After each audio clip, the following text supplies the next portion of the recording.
சோறு சாப்பிட்டால் சுகர் வராது, சோறு சாப்பிட்றத நிப்பாட்டுங்க, அப்பதான் உங்களுக்கு சர்க்கரை குறையும் அப்படின்னு சொல்லுவாங்க. அது எல்லாமே தவறு. சர்க்கரைக்கு சோறு சாப்பிடலாம், எப்படி சாப்பிடுறது அப்படிங்கறத மிக முக்கியம். நம்ம சேனல்ல ஒருத்தர் கமெண்ட் பண்ணியிருந்தாரு, சார் எனக்கு சர்க்கரை இருக்கு ஆனா சோறு சாப்பிடாம இருக்க முடியாது, நைட்ல கொஞ்சமாவது சோறு சாப்பிட்டாதான் எனக்கு தூக்கம் வரும், என்ன சார் பண்றது அப்படின்னு கேட்டிருந்தாரு. அவருக்கு பதில் படித்தவுடன் சிரித்து விட்டேன் அப்படின்னு சொல்லி எழுதிட்டு சில பதில்களை அவருக்கு சொல்லியிருந்தேன். இந்த மாதிரி சுகர் பேஷண்ட் நிறைய பேர் என்கிட்ட கேட்டிருக்காங்க. இந்த மாதிரி மக்களுக்காக தான் இந்த வீடியோ. நான் டாக்டர் மணிவண்ணன், ஸ்ரீ பார்வதி சக்கரை நோய் மருத்துவமனை, காரைக்குடி. எங்க மருத்துவமனையில சர்க்கரைக்கு மட்டுமல்லாமல் சர்க்கரைனால வரக்கூடிய பிரச்சனைகள், முக்கியமா கால் மூட்டு வலி வந்தா அதுக்கு எலும்பு டாக்டர், சர்க்கரைனால வரக்கூடிய பல் பிரச்சனையை சரி செய்ய பல் மருத்துவர், சர்க்கரையினால் வரக்கூடிய கண் பிரச்சனையை சரி செய்ய கண் மருத்துவர், சர்க்கரைனால் வரக்கூடிய பாத புண்ணு இருக்குல்ல, கால் புண்ணுக்கு சிகிச்சை அளிக்க அதற்கு தனி மருத்துவர். இந்த மாதிரி ஒரு குழுவே எங்க மருத்துவமனையில சர்க்கரையினால வரக்கூடிய பிரச்சனைகளை சரி செய்ய கடந்த 35 வருஷமா செயல்பட்டு கொண்டு இருக்கிறது. நம்ம மக்கள் நம்ம ஊர்ல இருக்கிறப்ப சோறு சாப்பிட்டு போர் அடிச்சிருச்சுன்னா சைனீஸ் ஃபுட்டு, பீஸா, பர்கர் அப்படின்னு போவாங்க. இதே மக்கள் வெளிநாடு போயிட்டா எங்கேயாவது சோறு கிடைக்காதா அப்படின்னு அலைவாங்க. இது ஏன்னா நம்ம மக்கள் சோத்துக்கு அவ்வளவு பெரிய முக்கியத்துவம் தருவாங்க. ஏன்னா ஒரு நாள் சோத்தை நம்ம கண்ணுல பார்க்காட்டியும் உயிர் போயிரும்ல. அந்த காலத்துல வந்த திருவிளையாடல் படம் இப்ப வந்தா பிரிக்க முடியாதது எது அப்படின்னு கேட்டா சோத்தையும் தமிழனையும். இன்னொரு கேள்வி, பிரிக்க முடியாதது எது அப்படின்னு மறுபடியும் கேட்டா தமிழரையும் சர்க்கரையும் அப்படின்னா அதுக்கு தருமி பதில் சொல்லியிருப்பாரு. உலக தமிழர்கள் பல்வேறு நாடுகள்ல இருந்து பதிவு போடுறாங்க. நான் கனடால இருந்து பதிவு போடுறேன், மலேசியால இருந்து பதிவு போடுறேன் அப்படின்னு சொல்லி கேள்வி கேட்கிறாங்க. இதை பார்க்கிறப்ப தமிழர் வாழும் இடத்துல எல்லாம் சர்க்கரையும் இருக்கு அப்படிங்கறத நம்ம புரிஞ்சுக்க முடியுது. தமிழ் மக்களுக்கு சர்க்கரையை பத்தி ஒரு புரிதலை கொடுக்கணும், அப்பதான் சர்க்கரையை ஜெயிக்க முடியும் அப்படின்ற நோக்கத்துக்காக தான் இந்த சேனல்ல அறிவியல் பூர்வமான உண்மைகளை தொடர்ச்சியா போட்டுக்கிட்டே வரேன். சர்க்கரையை பத்தி எனக்கு சொல்லிக் கொடுத்த என்னுடைய ப்ரொஃபசர் சொல்லுவாரு, அறிவோம் அறிந்ததை பகிர்வோம் அப்படின்னு சொல்லுவாரு. நான் தெரிஞ்சுக்கிட்டதை தமிழ் மக்களும் தெரிஞ்சுக்கணும், அறிவியலை நம்பி சர்க்கரையை ஜெயிக்கணும் அப்படிங்கறதா என்னுடைய ஆசை. அதனால வீடியோவை ஆரம்பத்திலேருந்து முடிவு வரைக்கும் ஸ்கிப் பண்ணாம பாருங்க, முக்கியமா சப்ஸ்கிரைப் பண்ணி பாருங்க. சர்க்கரை வைத்தியத்துல என்னுடைய 35 வருஷ அனுபவத்தை தொகுத்து நோய்களின் தாய் அப்படின்ற பேர்ல ஒரு புத்தகம் எழுதியிருக்கிறேன். இந்த புத்தகம் உங்களுக்கு வேணும்னா இந்த டிஸ்பிளேல தெரிகிற நம்பருக்கு போன் பண்ணியோ அல்லது வாட்ஸ்அப்ல புக் வேணும் அப்படின்னு மெசேஜ் அனுப்பியோ கொரியர் மூலம் இந்த புத்தகத்தை பெற்றுக்கொள்ளலாம். ஒரு 28 வயசு தம்பி சர்க்கரை வந்துருச்சு. அவர் வைத்தியம் பார்க்க எங்க மருத்துவமனைக்கு வந்திருந்தார். கூட அம்மாவும் அப்பாவும் வந்திருந்தாங்க. சர்க்கரைக்கு நாங்க வைத்தியம் பார்க்கறதுக்கு முன்னாடி ஒரு டயட் கவுன்சிலிங் பண்ணுவோம். அதெல்லாம் முடிச்சுட்டு என் ரூம்குள்ள நான் வைத்தியம் பார்க்கறப்ப அவர் கேட்டார், சப்பாத்தி சாப்பிடலாமா சார், வரகு சாப்பிடலாமா சார், சாம சாப்பிடலாமா சார், இந்த மாதிரி ஒவ்வொரு கேள்வியா கேட்டுக்கிட்டே வந்தார். அவங்க அம்மாவும் அப்பாவும் ஓட்ஸ் சாப்பிடலாமா, கேழ்வரகு சாப்பிடலாமா அப்படின்னு கேட்டுக்கிட்டே இருந்தாங்க. நான் அந்த தம்பிகிட்ட சொன்னேன், அம்மா அப்பா கொஞ்சம் வயசாயிருச்சு, அவங்களுக்கு பெரிய புரிதல் இருக்காது, உனக்கு வயசு 28 தான் ஆகுது, அப்ப உனக்கு இதை பத்தி ஒரு புரிதல் உருவாக்கணும். நீ சப்பாத்தி சாப்பிடலாமா, இட்லி சாப்பிடலாமா, தோசை சாப்பிடலாமா அப்படின்னு கேட்கறத விட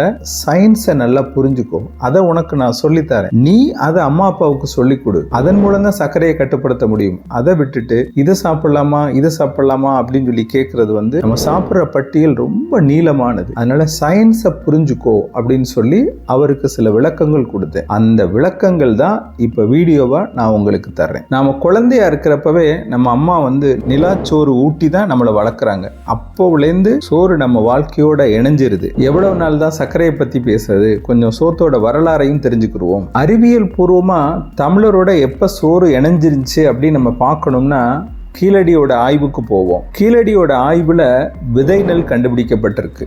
அது கிமு 6ஆம் நூற்றாண்டு. அப்ப 6ஆம் நூற்றாண்டுலேருந்து அதுக்கு முன்னாடியிலேருந்து நம்ம சோரோட இணைஞ்சுதான் வாழ்ந்துகிட்டு வர்றோம். அப்படிப்பட்ட வாழ்க்கையை திடீர்னு சோறு சாப்பிட்றத நிப்பாட்டுங்கன்னு சொன்னா ஷாக் ஆயிடுவோம்ல. நான் சொல்றது சோறை நிப்பாட்ட வேண்டாம், சோறு சாப்பிட்ற முறைகளைத்தான் நம்ம மாத்தணும். சங்க இலக்கியத்தை எடுத்துக்கிட்டோம்னா அகநானூற்று பாடல் 282 வளர்பல நெல்லினும் சோறாகும். இந்த இந்த பாடல் வரியில நெல்லுலேருந்து சோறு உருவாகிறது அப்படின்னு ஒரு வரி இருக்கு. இதெல்லாம் பார்க்குறப்ப நமக்கு என்ன தெரியுது அப்படின்னா, சோறையும் தமிழரையும் பிரிக்க முடியாது அப்படின்னு சொல்றதுக்கான ஆதாரங்கள் தான் இவையெல்லாம். இந்த வீடியோவை பார்த்த பின்னாடியும் இன்னும் உங்களுக்கு சாப்பாட்டுல சந்தேகம் இருந்தா கமெண்ட்ல கேளுங்க. ஒவ்வொரு கமெண்ட்ஸுக்கும் நான் பதில் சொல்றேன். நம்ம சேனல்ல அதிகமா வர்ற கமெண்ட்ஸ் வந்து கவுனி அரிசி சாப்பிடலாமா, மட்டை அரிசி சாப்பிடலாமா, பீட்ரூட் சாப்பிடலாமா, கேரட் சாப்பிடலாமா, இந்த மாதிரி சாப்பாட்டை பற்றியே தான் 60% கேள்விகள் வருது. ராமராஜன் படத்தில், ராஜ்கிரண் படத்தில் உருண்டையாக உருட்டி சாப்பிடுவாங்கல்ல, அந்த மாதிரி சாப்பிடலாமா, இல்லை சிங்கம்புலி ஒரு படத்தில் சொல்லுவார்ல, சோறு சோறு குழம்பு ரசம் அப்படின்னு சொல்லுவார், அப்படி சாப்பிடலாமா அப்படின்ற கேள்வியை தவிர மிச்ச சாப்பாட்டை பற்றி எல்லா கேள்வியும் நம்ம சேனலில் கேட்குறாங்க. சர்க்கரை வந்துட்டா நம்ம மக்கள் சாப்பாட்டை பற்றியே ஆராய்ச்சி பண்ணிக்கிட்டு இருக்காங்க. பொழுதன்னைக்கும் உணவை பற்றியே சிந்திச்சுக்கிட்டு இருக்காங்க. நம்மளும் ஆஃபீஸ் போகணும், வேலை பார்க்கணும், நல்லது கெட்டதுக்கு போகணும், பிள்ளைங்களுக்கு ஸ்கூல் ஃபீஸ் கட்டணும், லோன் கட்டணும், இதெல்லாம் ஓரமாக வச்சுக்கிட்டு என்ன சாப்பிடணும், என்ன சாப்பிடக்கூடாது, மாத்திரை சாப்பிடாம சர்க்கரையை கட்டுப்படுத்தலாமா, இதே ஆராய்ச்சி பண்ணிக்கிட்டே இருக்கிறாங்க. இந்த ஆராய்ச்சி பண்ணிக்கிட்டே இருந்தா அந்த வேலையெல்லாம் யார் பார்க்கறது? இப்ப நான் இதை சாப்பிடணும், இதை சாப்பிடக்கூடாது அப்படின்னு நான் உங்கள்கிட்ட சொல்ல போறது இல்லை. யூடியூப்ல வீடியோ பார்த்தோம்னா அதை சாப்பிடுங்க நல்லது, இதை சாப்பிடுங்க நல்லது, அதை சாப்பிடாதீங்க, இதை சாப்பிடாதீங்க அப்படின்னு நிறைய வந்துகிட்டே இருக்கு. இதெல்லாம் தொடர்ச்சியை பார்த்தா குழம்பி போயிடாதா? அதனாலதான் உணவை பத்தி ஒரு சயின்ஸ் சொல்றேன், அதை புரிஞ்சுக்கோங்க. நீங்களே என்ன சாப்பிடலாம், என்ன சாப்பிடக்கூடாதுன்னு முடிவு பண்ணுங்க. நம்ம உணவை 4 வகையா பிரிக்கலாம். முதல்ல வர்றது மாவு சத்து. நம்ம சாப்பிடுற அரிசி, கோதுமை, கம்பு, திணை, ராகி, சோளம், கவுனி அரிசி, கேரள மட்டை அரிசி, இது எல்லாமே மாவு சத்து தான். அப்புறம் கிழங்கு, எல்லா கிழங்குமே மாவு சத்து தான். எல்லா பழங்களுமே மாவு சத்து தான். இது ஃபர்ஸ்ட். ரெண்டாவது புரதச்சத்து. நம்ம சாப்பிடுற எல்லா காய்கறிகளும் புரதச்சத்து தான், கிழங்க தவிர.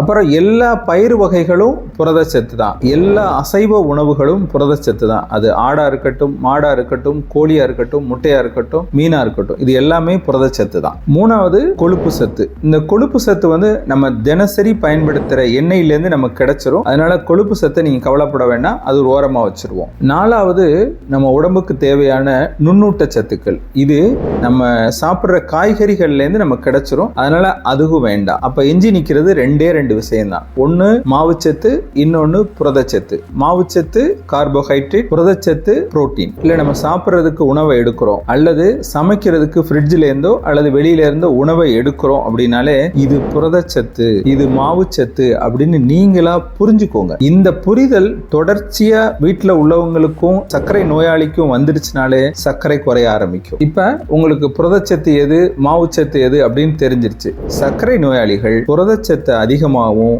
மாவுச்சத்தை குறைவாகவும் சாப்பிடுங்க. இதுலயும் 2 வகையா நம்ம பிரிச்சுக்கலாம். ஒருத்தர் வந்து ஹார்ட் ஒர்க் பண்றாரு, ஒரு விவசாயி கடினமான வேலை பார்க்கிறாரு, ஒரு கல்லு உடைக்கிறவர் கடினமான வேலை பார்க்கிறவர், இவங்கெல்லாம் உடல் உழைப்பை சார்ந்தவர்கள். இவங்களுக்கு சர்க்கரை இருந்தா 50% சோறும் 50% புரதச்சத்து இருக்கணும். அதுக்கடுத்து உடல் உழைப்பு இல்லாதவர்கள், ஒரு பேங்க் எம்ப்ளாயி அல்லது ஒரு ஆபீஸ்ல ஒர்க் பண்றாங்க, ஏசி ஃபேன்ல இருக்கிறாங்க, இவங்களுக்கு உடல் உழைப்புங்கிறது கம்மியா இருக்கும். அப்ப இவங்க 25% மாவுச்சத்து கார்போஹைட்ரேட்டையும் 75% புரதச்சத்தையும் சாப்பிடணும். நான் சொல்றது சுகர் பேஷண்ட்டுகளுக்கு இவ்வளவுதான் சயின்ஸ். ஒரு சாதாரண ஆட்களுக்கு சர்க்கரை இருந்தா இவ்வளவு தெரிஞ்சுக்கிட்டா போதுமானது.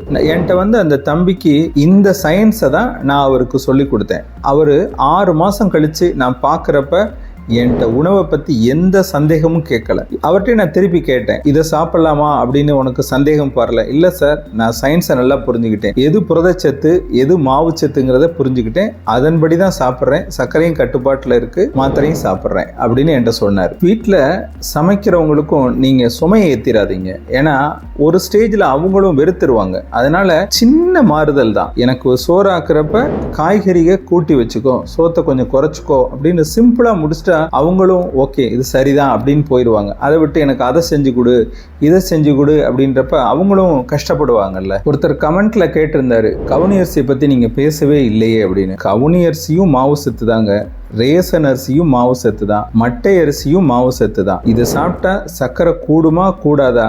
நிச்சயமா கூடும். ஏன் அப்ப அது நல்லதுன்னு சொல்றாங்க அப்படின்னா, இதெல்லாம் நமக்கு பிடிக்காத உணவுகள். மட்டை அரிசினா நம்ம கொஞ்சமா சாப்பிடுவோம், பொன்னி அரிசினா இங்க வரைக்கும் சாப்பிடுவோம். இவ்வளவுதான் வித்தியாசம். இதுக்கு மேலேயும் உணவை பத்தி ஆராய்ச்சி பண்ணாம இதை புரிஞ்சுக்கிட்டு உங்க உணவு முறையை மாற்றி அமைச்சுக்கோங்க. நிறைய வேலை இருக்கு, அந்த வேலையை பார்ப்போம். இந்த வீடியோவோட ஃபர்ஸ்ட் கமெண்ட்ல தமிழ்நாட்டின் தலை சிறந்த 2வது மருத்துவமனை என்ற பெயர்ல ஒரு வீடியோ இருக்கு, அதையும் போய் பார்த்து தெரிஞ்சுக்கோங்க. அக்கறை காட்டினால் சர்க்கரை குறையும்.